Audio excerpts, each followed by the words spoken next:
Boa noite, irmãos. O Pai de nosso Senhor Jesus a todos vocês. Vão abrindo logo a Bíblia no livro de 1 Reis, capítulo 22.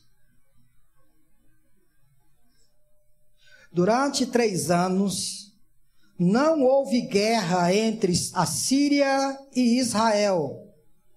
Mas, no 3º ano, Josafá, rei de Judá, foi visitar o rei de Israel. Este havia perguntado aos seus oficiais: por acaso vocês não sabem que Ramote-Gileade nos pertence? E ainda assim, não estamos fazendo nada para retomá-la do rei da Síria? Então perguntou a Josafá: irás comigo lutar contra Ramote-Gileade? Josafá respondeu ao rei de Israel: sou como tu, e meu povo é como o teu povo, e os meus cavalos são como se fossem teus. Mas acrescentou: peço-te que busque primeiro o conselho do Senhor. Então o rei de Israel reuniu 400 profetas e lhes perguntou: devo ir à guerra contra Ramote-Gileade ou não? Eles responderam: sim, pois o Senhor a entregará nas mãos do rei. Josafá, porém, perguntou: não existe aqui mais nenhum profeta do Senhor a quem possamos consultar? O rei de Israel respondeu a Josafá: ainda há um homem por meio de quem podemos consultar o Senhor, mas eu o odeio, porque nunca profetiza coisas boas a meu respeito, mas sempre coisas ruins. É Micaías, filho de Imlá. O rei não deveria dizer isso, Josafá respondeu. Então o rei de Israel chamou um dos seus oficiais e disse: traga Micaías, filho de Imlá, imediatamente. Usando os vestes reais, o rei de Israel e Josafá, rei de Judá, estavam sentados em seus tronos na eira, junto à porta de Samaria, e todos os profetas estavam profetizando em transe diante deles. E Zedequias, filho de Kenaanã, tinha feito chifres de ferro e declarou: assim diz o Senhor, com estes chifres tu ferirás os arameus até que sejam destruídos. Todos os outros profetas estavam profetizando a mesma coisa, dizendo: ataca Ramote-Gileade e serás vitorioso, pois o Senhor a entregará nas mãos do rei. O mensageiro que tinha ido chamar Micaías lhe disse: veja, todos os outros profetas estão predizendo que o rei terá sucesso. Sua palavra também deve ser favorável. Micaías, porém, disse: juro pelo nome do Senhor que direi o que o Senhor me mandar ou disser. Meus irmãos, na noite de quarta-feira passada, nós iniciamos a exposição desse texto e tivemos a nossa atenção focada na pessoa do rei Josafá. Naquele momento, nós explicamos aos irmãos a colheita de alguém que de fato busca fazer a vontade de Deus. Tanto através desse texto, como também através do texto de 2 Crônicas, que é um texto paralelo a esse texto. As 2 Crônicas, capítulo 18, também tem o mesmo texto aqui. A gente vai, na proporção da pregação, nós iremos para lá, para esse texto, para a gente ter uma noção da pessoa do rei Josafá. Naquele momento, na quarta-feira passada, nós dissemos aos irmãos que é muito importante que todos nós tenhamos como algo vital a busca pela vontade de Deus nas nossas vidas. Alinhar as nossas vontades com a vontade de Deus. Foi lido aqui na leitura oficial, lá no livro de Tiago, onde Tiago ele exorta, ele repreende de maneira severa, até chama os crentes de adúlteros por pensarem de forma diferente. Tiago diz que nenhum cristão deveria fazer planos sem colocar Deus em conta. Deus deve estar no centro dos nossos planejamentos. A busca da vontade de Deus deve ser algo vital para todos os cristãos. Lá, Tiago vai dizer que ao invés de dizermos, amanhã iremos para tal cidade, faremos isso e aquilo, faremos negócio, ficaremos um ano e teremos sucesso. Tiago vai exortar dizendo, quem nós somos para dizer algo semelhante a isso? Nós não temos o poder, o controle da nossa própria vida, pois ela é como uma vela acesa ao vento. Então Tiago diz, ao invés de vocês viverem a vida de vocês desta forma, vocês deveriam dizer antes, se Deus quiser, faremos isso ou aquilo. Eu entendo, irmãos, que Tiago não está colocando uma frase mágica. A ideia ali do texto de Tiago não é dizer que a gente vai e faz os nossos planos e lá no finalzinho, para carimbar os planos, a gente diz, se Deus quiser vai dar certo. Não é isso que Tiago está dizendo. Tiago está ensinando que nós devemos procurar alinhar a nossa vontade com a vontade de Deus. Se nós conseguirmos alinhar a vontade de Deus à nossa vontade, então nós teremos êxito, nós teremos sucesso, porque nós estaremos fazendo a vontade de Deus. É vital que todo cristão procure andar no centro da vontade de Deus, porque a vontade de Deus é sempre boa, perfeita e agradável. Entretanto, meus irmãos, o texto de hoje e a mensagem de hoje nós iremos focar não mais na pessoa de Josafá, que procurava pautar a sua vida naquilo que Deus dizia, mas agora na pessoa de Acabe, que é um homem que claramente, que abertamente rejeita a palavra de Deus. Diferente de Josafá, Acabe rejeita a palavra do Senhor.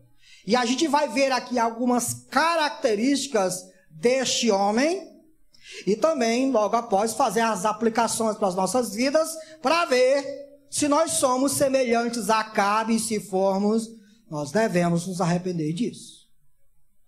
Meus irmãos, Acabe é alguém que rejeita a palavra de Deus. E ao rejeitar a palavra de Deus, uma característica emerge desse texto para nós, que é alguém que rejeita a palavra de Deus, é alguém que gosta de seguir a sua própria vontade. Grave isso na sua mente. Alguém que rejeita o caminho do Senhor, que rejeita o conselho do Senhor, lá no fundo do seu coração, o que esse indivíduo quer é fazer a sua própria vontade. Nós enxergamos muito bem isso na pessoa de Acabe. Se você retornar para o capítulo anterior, você vai se deparar com a narrativa da vinha de Nabote, onde Acabe tem o seu palácio e vizinho ao seu palácio existe um homem piedoso que herdou um território de seu pai. Mas Acabe, como um menino mimado, como alguém que quer expandir os seus territórios, deseja tomar aquela vinha. É o que diz no capítulo 21. Leia comigo. Algum tempo depois, houve um incidente envolvendo uma vinha que pertencia a Nabote de Jezreel. A vinha ficava em Jezreel, ao lado do palácio de Acabe, rei de Samaria. Acabe tinha dito a Nabote: dei-me a sua vinha para eu usar como horta, já que fica ao lado do meu palácio. Em troca eu lhe darei uma vinha melhor, ou se preferir eu lhe pagarei, seja qual for o preço. Nabote, contudo, respondeu: o Senhor me livre de dar a ti a herança dos meus pais. Os irmãos já sabem porque Nabote não faz isso, que nós já pregamos nesse texto. Mas vamos continuar. 4. Então Acabe foi para casa. Como, irmão? Como foi que Acabe foi para casa? Aborrecido, frustrado, indignado, é o que o texto diz. Aborrecido e indignado. Por quê? Porque Nabote lhe dissera: eu não vou te dar a herança de meus pais. E olhe a reação desse homem. Ele foi para casa, deitou-se na cama, virou o rosto para a parede e se recusou a comer. É alguém que, quando tem seus planos frustrados, ele se apavora, ele perde o chão. Isso é muito interessante, porque no capítulo 21, irmãos, às vezes a gente deixa passar essas informações, mas no capítulo de 21, Acabe toma uma vinha. Acabe, através da força, da mentira, da falsidade, ele toma a vinha de Nabote. No capítulo 22, alguém toma um território dele. Vocês notaram isso ou não?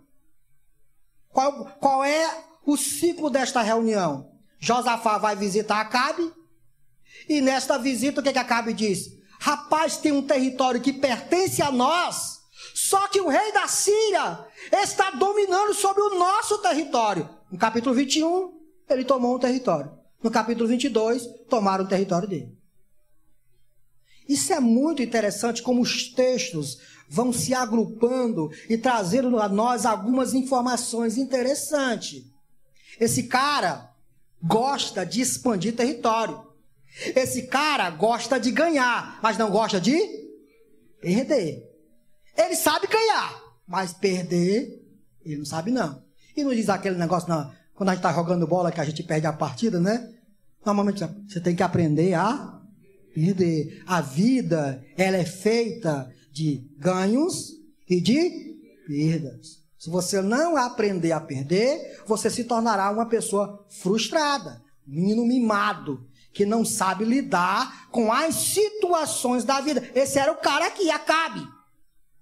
Enquanto a vontade dele estava sendo feita, ele estava bem.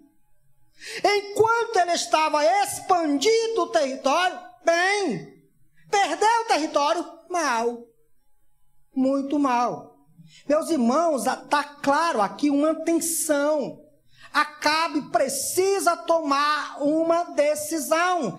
Reaver o território que ele perdeu. Só que, meus irmãos, quando você falar para o texto de Crônicas, você vai ver a trama que Acabe enrola Josafá, para que Josafá se una a ele para ganhar o território que ele havia perdido. O que eu quero dizer? De forma bem clara. Vamos ler esse texto lá, para a gente ter essa noção. 2 Crônicas, capítulo 18. Aí a gente vai ter essa noção. Nesse texto de 1 Reis, essa palavra não aparece. Mas analisando o texto paralelo, a palavra apareceu. E é só o que eu queria, irmãos. O texto, essa palavrazinha lá. Porque de que eu estou falando? Alguém que rejeita a palavra de Deus e alguém que gosta de seguir a sua própria vontade. Olha o que aqui diz do capítulo 18, versículo 1. É o mesmo texto, certo? Só que é um texto paralelo, tá bom?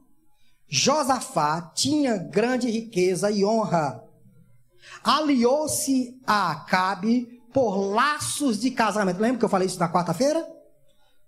Aliou-se a Acabe por laços de casamento. Alguns anos depois, ele foi visitar Acabe em Samaria. Lá naquele texto de 1 Reis, diz que Acabe olhou para os oficiais e fez a pergunta. Nesse texto, o texto engloba que ele olha para Josafá. Olha o que o texto diz. Acabe abateu muitas ovelhas e muitos bois. Para quê? Para quê, irmão? Receber Josafá. Ele tem um plano. Esse cara tem um plano em mente. A gente não vê essa informação lá no outro texto. Aqui tem. Ele, de forma maliciosa, quer agradar Josafá. Ele precisa que Josafá concorde com ele para ir para a guerra. Continuamos o texto. Acabe abateu muitas ovelhas e bois para receber Josafá e sua comitiva. E olha a palavra que eu queria. E insistiu que atacasse Ramote. O que essa palavra insistir significa para nós, irmão? O que é insistir? É alguém que está empestinando, né? A palavra empestinando, né? É alguém que está ali cutucando uma pessoa a fazer alguma coisa. Por essa palavra, a gente pode deduzir que em algum momento, talvez, Josafá, ele colocou o pé atrás para não ir, mas a palavra insistir traz a ideia de que ele estava sempre batendo na tecla. Vamos conosco. Eu preciso reaver esse território. Eu preciso reconquistar a terra que é minha. Essa terra, esse território, pertencia à tribo de Gade. E a tribo de Gade era uma das tribos que pertencia ao reinado do norte. Que Acabe era quem reinava sobre esse território. Em suma, o que eu quero dizer desse ponto? O que eu quero dizer, ficar bem claro desse ponto. Quem é Acabe? É alguém que de fato vive para dizer: venha o meu reino, seja feita a minha vontade. Acabe é definido por isso, irmãos. É uma definição muito clara, muito evidente deste homem. Quem rejeita a palavra de Deus, no fundo, o que quer é fazer a sua própria vontade. É realizar os seus próprios projetos. É fazer com que os seus próprios caminhos dê certo. É colocando Deus completamente de escanteio e realizando o que está na sua mente e em seu coração. É por isso que Tiago vai chamar essas pessoas de adúlteros. Adúlteros? Vocês não sabem que pensar desta forma é pensar igual ao mundo? Vocês não sabem que ser amigo do mundo é ser inimigo de Deus? Vocês são crentes. E como crentes, vocês devem colocar Deus como ponto central e vital dos planos e projetos de vocês. Vocês devem alinhar a vontade de vocês com a vontade de Deus. Por que tantas das vezes a gente vai encontrar nas cartas Paulo dizendo que nós não devemos procurar fazer a nossa vontade, que nós devemos fazer o nosso homem morrer, mortificar o nosso homem. Em outros textos, Paulo vai dizer que já não vive mais ele, mas Cristo é que vive na vida dele. Jesus Cristo nos ensinou na oração: Pai nosso que estás no céu, santificado seja o teu nome, venha a nós o teu reino e seja feita a tua vontade. Os crentes, ele é identificado vivendo uma vida procurando alinhar todos os seus planos com a vontade de Deus. Porque ele faz parte do reino. Todo cristão não procura realizar a sua própria vontade. Tudo que ele vai fazer, ele se pergunta: o que Deus pensa disso? O que Deus pensa disso? O que Deus pensa dessa decisão? Essa decisão está alinhada. E aí, os irmãos que vieram para quarta-feira descobriram como é que a gente consegue descobrir qual é a vontade de Deus para algumas decisões das nossas vidas, e não é o caso aqui esta noite. O fato, meus irmãos, procure saber quem é você. Vejam se no final do ano os seus planos, eles costumam estar alinhados com o reino. Vejam se seu coração está inclinado para as coisas do reino, para a vontade de Deus. Se não,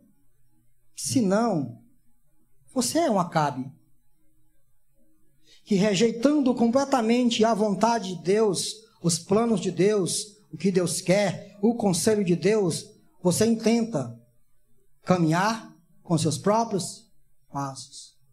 Tem uma música que diz: Pai, segura em minhas mãos, não me deixa cair. Pai, o mundo é tão cruel, ele quer me jogar no chão. Pai, guia os meus passos. Todos nós, irmãos, sabemos que se Deus não estiver à nossa frente, o nosso próprio coração tomará conta de todas as nossas decisões. E aí nós estaremos perdidos. Se há algo terrível na vida de alguém, é quando este alguém é guiado pelo seu coração. O seu coração é terrível, irmão. O seu coração pecaminoso deseja o que não agrada a Deus. Mortifique essa natureza pecaminosa e procure viver o reino de Deus. Procure estabelecer o reino de Deus na sua vida, porque assim você não se identificará com Acabe. Mas existem outras características aqui interessantes no capítulo 22 de 1 Reis. Volte para lá. E a gente vai ter outras características interessantes neste homem, além de ser alguém que procura realizar sua própria vontade. Alguém que rejeita a palavra de Deus, sabe que repreensão pode vir de lá para cá. Sabe? Escute, eu vou dizer para você. Deus, ele deixou algumas coisas para nós. Ele deixou a revelação natural. O que é a revelação natural? Salmo 19 diz que Deus armou no céu a sua tenda, e o firmamento, ele proclama a glória de Deus. Romanos capítulo 1 diz que Deus se revela para a humanidade através das coisas que foram criadas, de tal forma que todos os homens são indesculpáveis. Ninguém lá no fundo pode dizer que Deus não existe. Lá no fundo, Deus fala alto no coração dos homens. Qual é a questão, irmãos? A questão é que quando os homens procuram fazer a sua própria vontade, eles têm uma mente, uma revelação natural. E os crentes têm as Sagradas Escrituras, que habitualmente, corriqueiramente, essas revelações vai acusando, essas revelações vai exortando. Você não pode viver dessa maneira. Então, o que esses indivíduos fazem? Eles tentam enterrar essas coisas. Eles tentam achar em terceiro acordo para ele continuar fazendo o que ele está fazendo. Aí o que a gente vê em Acabe? Acabe cerca-se de bajuladores. O que é bajulador, irmão? Bajulador é aquele indivíduo que ele estará ao seu lado, como amigo, entre aspas, para sempre colocar você de pé. Sempre levantar a tua autoestima. Nunca te colocar para baixo. Independente dos teus defeitos, independente dos teus pecados, ele estará ali para dizer: você é o cara, vai, você consegue. Vejam, meus irmãos, que Acabe é identificado nesse texto como alguém extremamente egoísta, que procura fazer somente sua vontade, e ao fazer isso, ele cerca-se de pessoas que vão servir de alto-falante para a mesma vontade de Acabe. Olha o que diz o versículo 6, irmãos. 6. Então, o rei de Israel reuniu 400 profetas e lhes perguntou: devo ir à guerra contra Ramote Gileade ou não? A continuação do texto, irmão, por favor. Eles responderam: sim, vai, pois o Senhor a entregará nas mãos do rei. Era tudo que Acabe queria ouvir. O que ele queria? Queria o território que ele tinha perdido. Ele dava tudo por aquele território. Pouco preocupado com a vontade de Deus, ele cerca-se de pessoas que irão servir de reverb para ele, de alto-falante para ele, batendo na mesma tecla daquilo que ele gosta. Eu quero ir e quero reaver aquele território. De que eu preciso? Preciso de pessoas que concordem comigo. Irmãos, isso aqui é muito claro. Todos nós sabemos que Acabe reúne esse povo aqui apenas como uma nota de protocolo. Acabe sabe do que os caras vão dizer. Ele sabe, é claro que ele faz isso porque Josafá tinha insistido. Vocês viram esse texto, né? Josafá insistiu que ele convocasse profetas para falar o que Deus queria daquela reunião, o que Deus queria daquela guerra. E ele reúne esses caras aqui, mas é só protocolo. Só protocolo. Ele sabe de antemão o que esses 400 profetas vão dizer. Porque todos eles estão comungado, como é? Acomunado, né? Todos eles estão amarrados com Josafá. Os 400 profetas sabem quem é Josafá. Porque no texto anterior, como foi que Josafá ficou? Quando frustraram ele? Embirrado. Esses profetas nunca iriam dizer algo que contrariasse a vontade de Josafá. Aliás, irmão, desculpa aí. De Acabe, obrigado aí. Nunca iria dizer nada que contrariasse a vontade de Acabe. Por quê? Eles foram contratados para isso, irmão. Sabe aquelas mulheres que são contratadas para chorar no enterro do morto? Cuviteira, né? Carpiteira. Carpiteira. Esses caras aqui é esses indivíduos. Vocês acham que eles fazem bem a Acabe?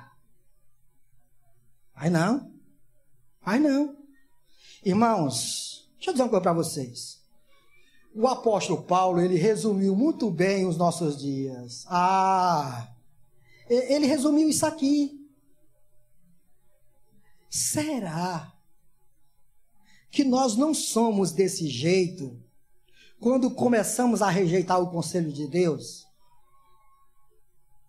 Quando começamos a nos desviar da vontade de Deus? Será que a gente não tem essa prática? A gente sabe muito bem quem é que tem coragem, que vai lá, coloca o dedo na ferida, vai dizer que está errado. Aí o que a gente faz? Vocês já viram alguém que está devendo a alguém? E quando vê o credor, o que ele faz? Ele se desvia. Nós sabemos quem são os indivíduos, verdadeiros profetas de Deus, pessoas que têm vida no altar, pessoas que têm a palavra de Deus, e nós aprendemos na quarta-feira passada que uma das maneiras da gente conhecer a vontade de Deus é de nos cercar de pessoas que conhecem as Sagradas Escrituras, que ao nos cercar dessas pessoas, essas pessoas irão nos exortar através das Sagradas Escrituras. Nós aprendemos isso quarta-feira. Mas os indivíduos que rejeitam a palavra de Deus é batata, irmão. De quem que ele vai se cercar? Alguém parecido com ele. Você já viu uma brasa fria, quando ela chega perto da brasa quente, o que acontece, irmão? O que acontece, irmão? A brasa fria aquece. Aquece. Mas quando ela encosta perto de outra brasa fria, o que acontece? Ai, meu irmão. A Amós disse, 2 cegos caminhando junto, o que acontece? Cai num buraco. Num buraco. Meus queridos, olha o que Paulo vai dizer em 2 Timóteo, segunda carta de Paulo a Timóteo, capítulo 4. Olha como Paulo resume os dias que a gente está vivendo. Olha só. Segunda carta de Paulo a Timóteo, capítulo 4, versículo 1. Diz assim, ó. Na presença de Deus e de Cristo Jesus, que há de julgar os vivos e os mortos, por sua manifestação e por seu reino, eu exorto, Timóteo, exorto você solenemente, pregue a palavra. Pregue o quê, irmão? Pregue o quê? Pregue a palavra. Esteja preparado a tempo e fora de tempo. Repreenda, corrija, exorte com toda paciência e doutrina. Por quê? Porque virá o tempo em que não suportarão a sã doutrina. Olha o que o texto diz. Ao contrário, sentindo coceira nos ouvidos, juntarão mestres para si mesmo, segundo os seus próprios. Eu não ouvi. Eles vão juntar mestres, pessoas ao lado, bajuladores, que poderão fazer o quê, irmãos? Servir de alto-falante para aquilo que o próprio coração do indivíduo quer. Essa é a síntese dos nossos dias, irmãos. Ninguém quer ser repreendido pela palavra, corrigido pela palavra, exortado pela palavra. E é interessante que a Bíblia diz que toda a disciplina, no momento que ela é dada, ela não é recebida com um bom grado, que parece que ela é um fel na nossa boca. Mas depois, a disciplina exerce em nós frutos de santidade. Isso é muito interessante, irmão, porque acaba exatamente esse indivíduo que procura fazer seu próprio desejo, realizar aquilo que está em seu coração, e ao fazer isso ele precisa de pessoas ao lado que de alguma forma enterre alguma consciência, algo que está lá dentro, acusando o indivíduo. Ou coisa terrível, irmão. Ou coisa terrível. É quando a gente se cerca desses bajuladores. Por quê? Porque todos nós temos uma consciência. E se ela ainda não estiver cauterizada, a consciência ela fica dando uns pulsos. Já viu essas coisas? A gente fez por outra coisa e diz assim, rapaz, isso está errado. Rapaz, eu já vi em algum lugar que o que eu estou fazendo é errado. Eu devo voltar. Eu devo fazer o que é certo. A consciência fica pulsando. Só que quando o capeta, eu não vou nem dizer o capeta, deixa o capeta de lado. Quando a gente mesmo cerca-se de pessoas que fica, é mulher, é homem, é assim mesmo, tá certo, tu não tá errado não, é desse jeito mesmo. Irmãos, isso é um perigo. Um perigo, porque isso demonstra a rejeição à palavra de Deus. Isso demonstra a rejeição a Deus. Cerque-se de pessoas comprometidas com a oração, comprometidas com a palavra, que a cada 10 palavras que esse indivíduo fala, 2 ou 3 estão baseadas nas Sagradas Escrituras.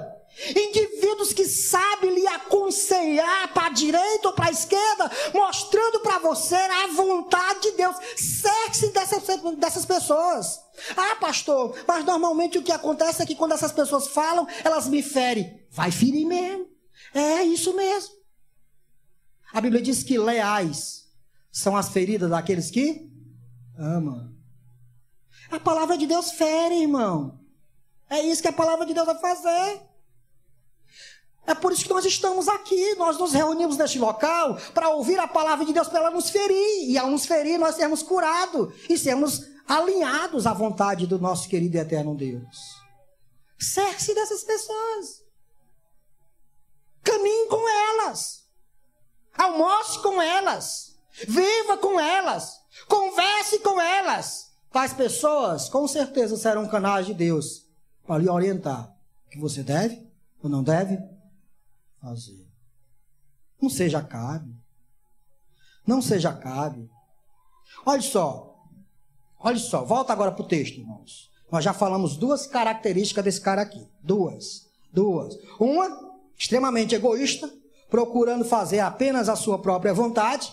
E por ser egoísta, ele cerca-se de bajuladores que irão sempre servir de alto-falante para repetir o que ele tem no seu coração. É isso, continua fazendo isso. Agora, se você continuar a leitura do texto, você vai perceber que Acabe odeia a verdade.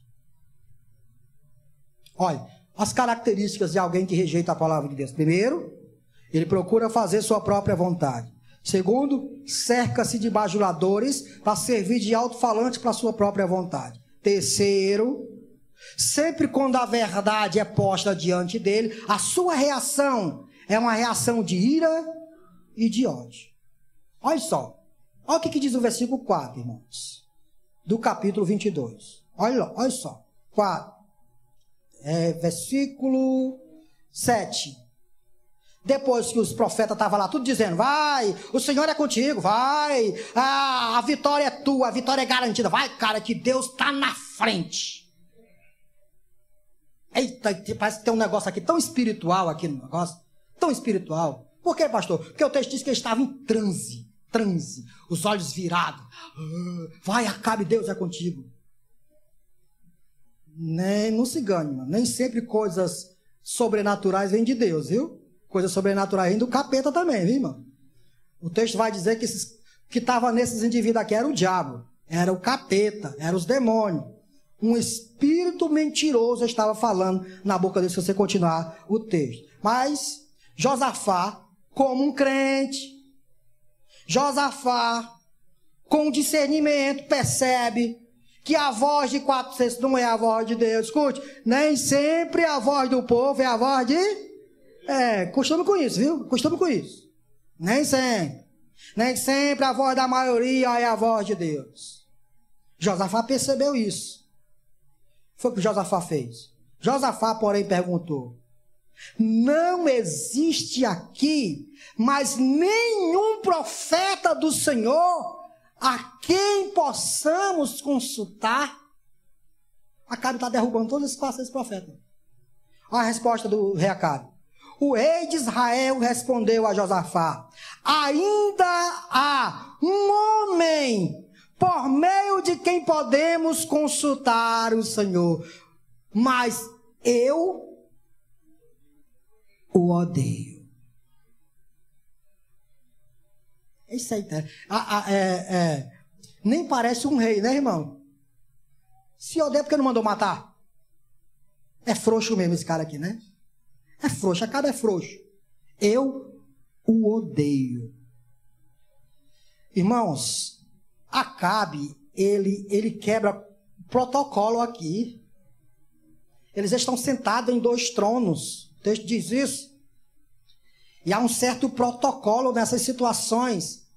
E Acabe abertamente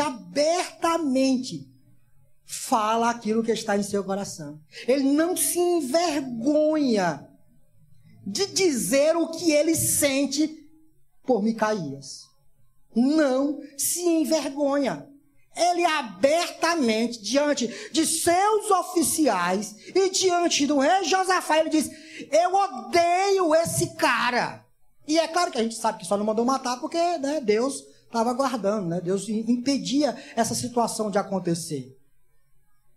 Mas escute, irmãos, existe uma pergunta muito clara aqui. Qual é a razão do ódio de Acabe para com Micaías? Tem sentido, irmão? Micaías fez alguma coisa para Acabe ter raiva dele? Não.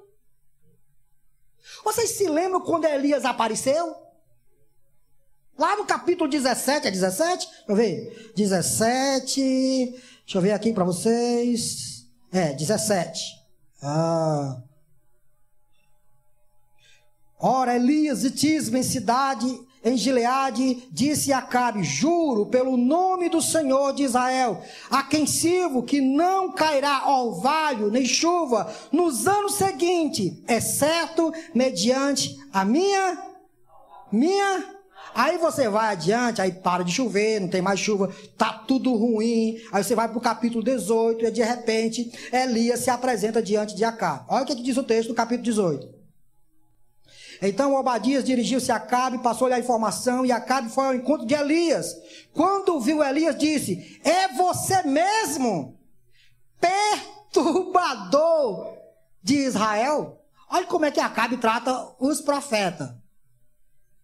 Seu perturbador. Todo o caos que está acontecendo aqui em Israel é por sua causa. Mas será mesmo, irmão?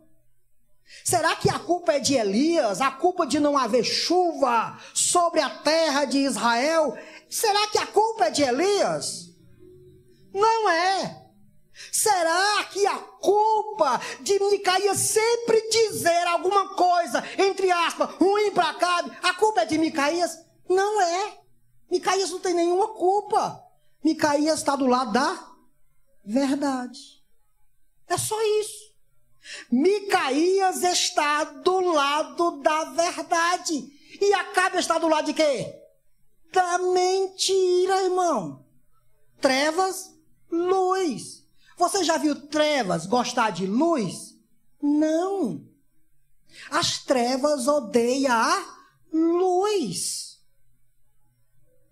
Não tem nenhuma razão lógica para Acabe odiar esse homem. A culpa é de Acabe. Por que a culpa é de Acabe? Ele não endireita os caminhos dele, irmão. Deus já havia dado várias alertas para Acabe. Deus já havia dado várias chances para Acabe. Dizendo: cara, ajeita teus caminhos. Te endireita, homem. Procura fazer a vontade de Deus. E Acabe nunca se endireitava. Quando o profeta se levantava, dizia o quê? Você está prejudicando Israel. Só tem isso, irmão. E eu acho incrível quando alguém está errado, e quando alguém fala que ele está errado, ele fica chateado. Ai, tem sentido isso, irmãos? Não tem sentido. Por favor, aprenda uma coisa. Quando você recebe Cristo como seu Senhor e você se junta a uma comunidade, você se junta para que através desta comunidade, esta comunidade lhe exorte. Não existe um crente que diga assim: eu estou nessa igreja, mas eu não quero que esta igreja saiba da minha vida. Isso não existe. Não existe igreja se a própria comunidade não ajudar uns aos outros nos seus pecados. E a forma de ajudar um pecador é como, irmão? É dizendo que aquilo é pecado. Ora, mas você está vendo que essa é a forma. A única forma de você colocar alguém no caminho é dizer: esse caminho que você está andando é errado. E assim a gente vai consertando os nossos caminhos. Eu exorto você, você exorta a mim, nós nos exortamos e até a gente chegar no céu. Esse é o processo. É o processo de ser igreja. Não, mas eu não quero que alguém fique sabendo da minha vida. Então, meu filho, Vá arrumar um time de futebol para você jogar. Vá para qualquer outro lugar. Igreja não é o seu lugar. Igreja é a reunião de pecadores que estão se arrependendo diariamente. E Deus usa os crentes para exortar uns aos outros a se arrepender de seus pecados. Se você fica com raiva porque alguém diz que você está errado, vá para outro lugar. Igreja não é seu lugar. Não estou dizendo vá para outro lugar, não estou dizendo não vá para outra igreja, não. Deixa a outra igreja em paz. Deixa a outra igreja em paz.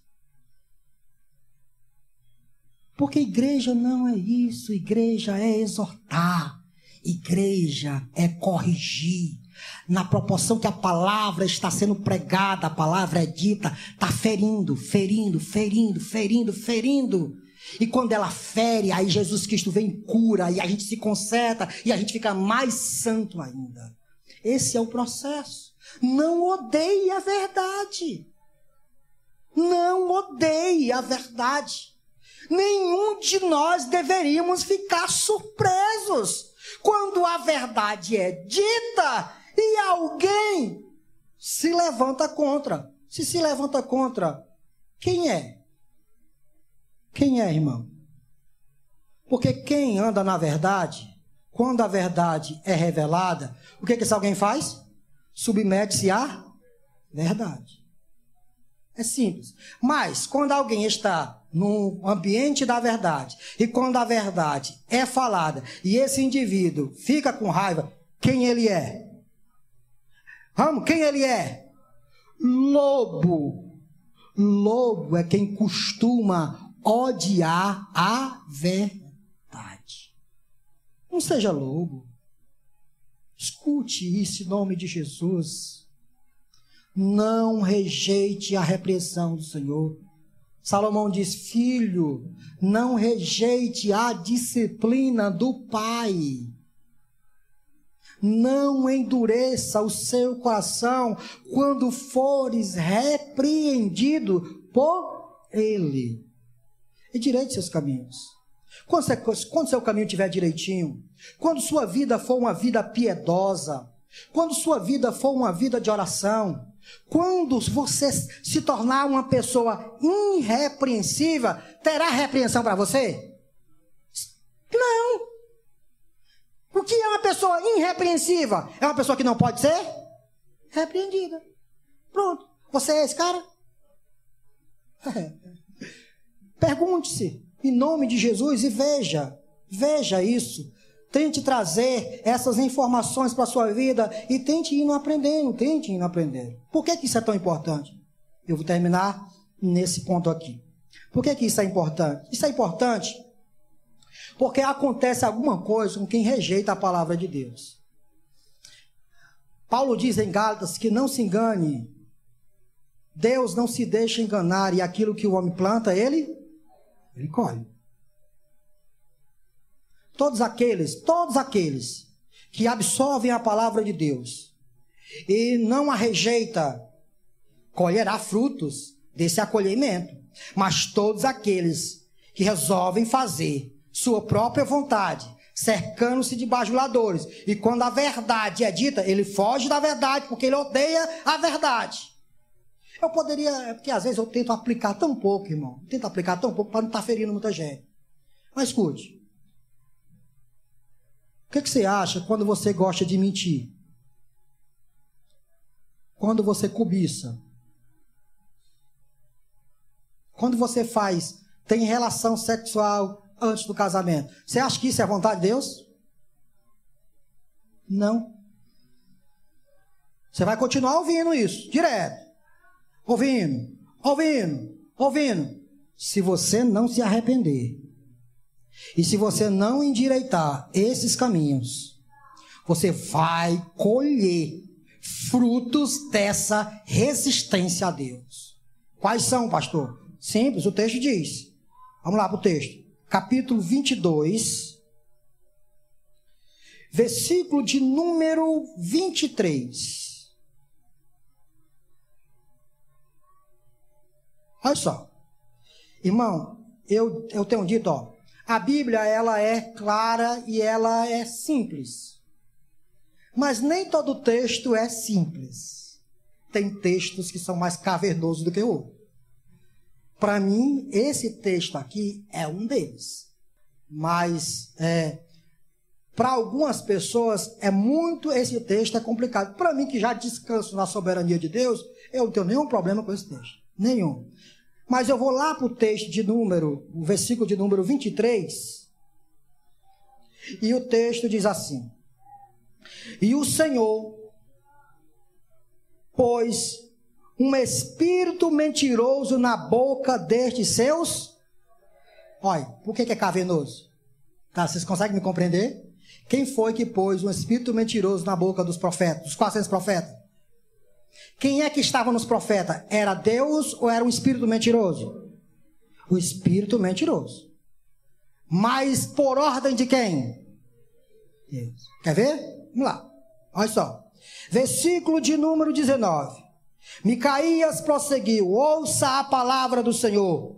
Viu o Senhor assentado em seu trono, com todo o exército do céu ao seu redor, à sua direita e à sua esquerda. E o Senhor disse: quem enganará Acabe, para que ataque Ramote Gileade e morra lá? Parece que houve uma reunião em algum lugar, certo? Onde as pessoas, onde anjos, seres angelicais se reuniu para tentar trazer alguma informação para Deus. Nesta reunião, o próprio Deus lança uma pergunta: quem é que pode enganar Acabe? Olha o que o texto diz, irmãos. Versículo de número 20. E o Senhor disse: quem enganará Acabe, para que ataque Ramote Gileade e morra lá? E um sugeria uma coisa, outro sugeria outra, até que finalmente um espírito colocou-se diante do Senhor e disse: eu o enganarei. De que maneira? Perguntou o Senhor. Ele respondeu: irei e serei um espírito mentiroso na boca de todos os profetas do rei. Disse o Senhor: você conseguirá enganá-lo. Vá e engane. E o Senhor pôs um espírito mentiroso na boca destes seus profetas. Por quê?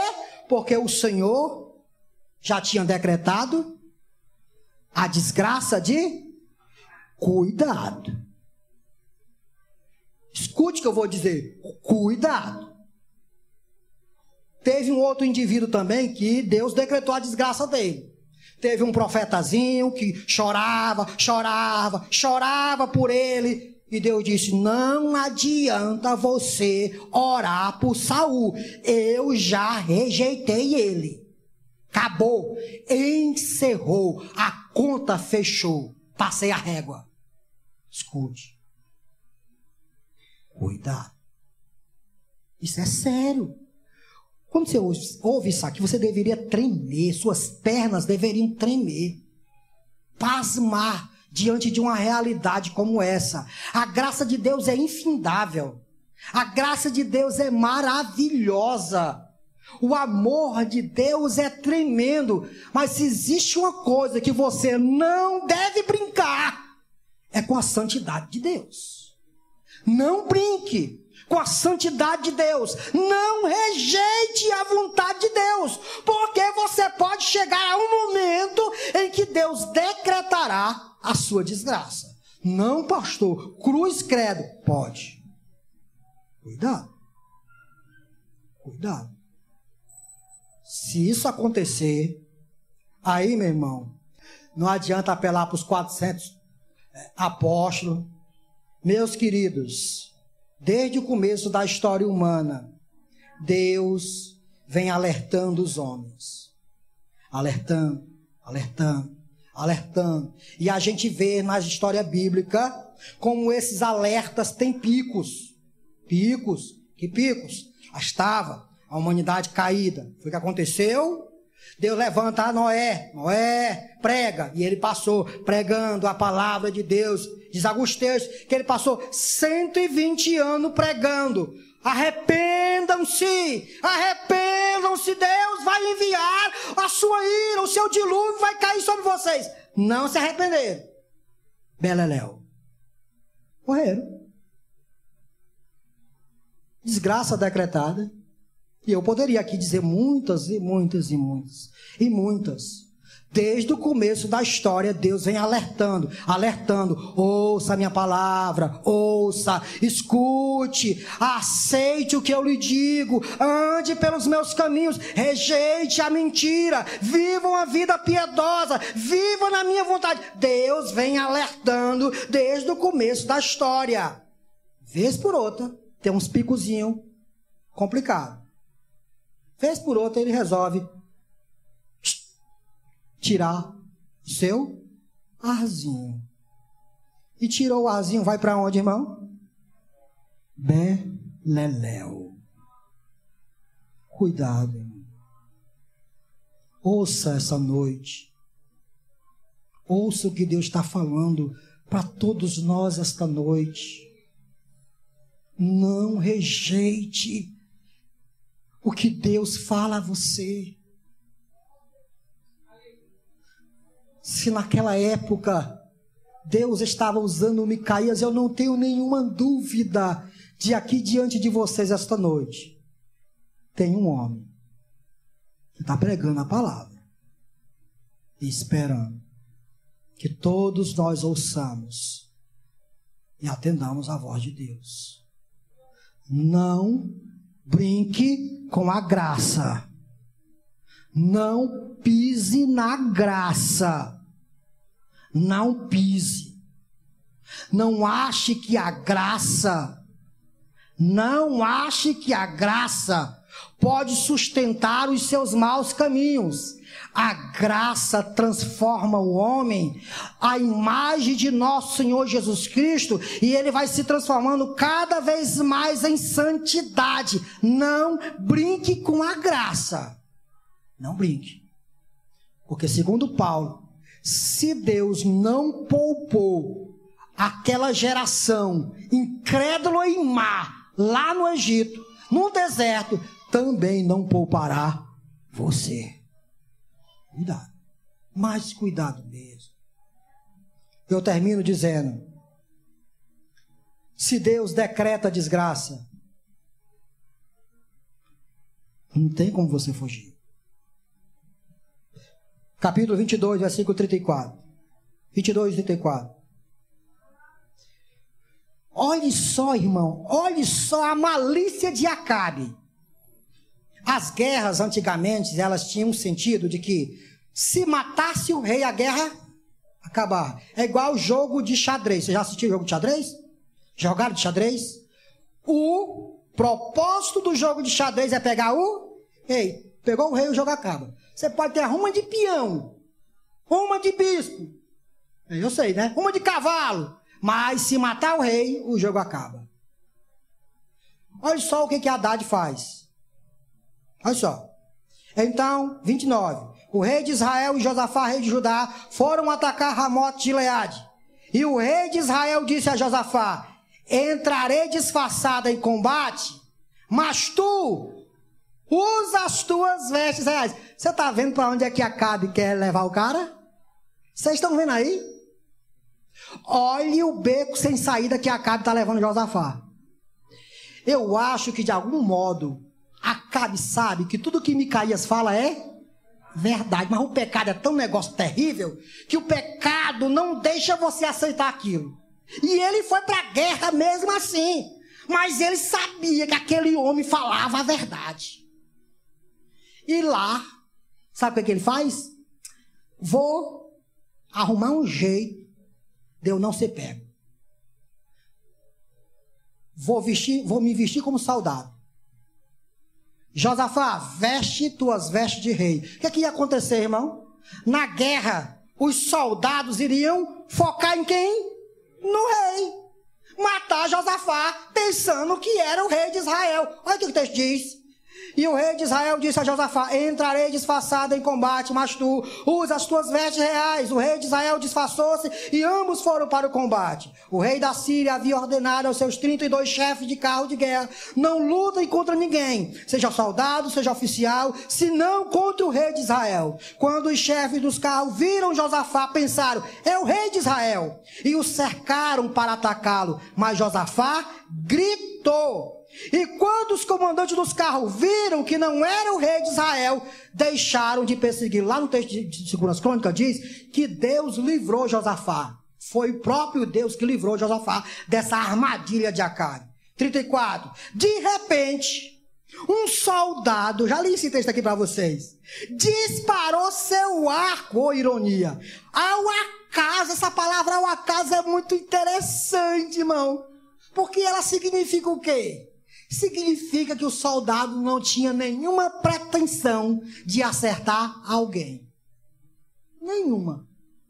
O cara, como quem não quer nada, joga uma flecha para cima, sem querer acertar ninguém.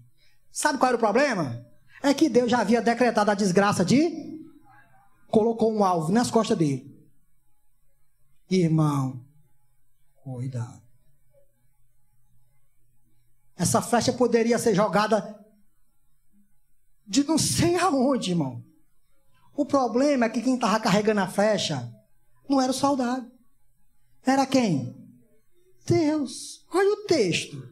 De repente um soldado disparou seu arco ao acaso e atingiu o rei de Israel entre os encaixes da sua armadura. Então o rei disse ao condutor do seu carro: tire-me do combate, fui ferido. A batalha foi violenta durante todo o dia, e assim o rei teve que enfrentar os arameus em pé no seu carro. O sangue de seu ferimento ficou escorrendo até o piso do carro de guerra, e ao cair da tarde, ele morreu.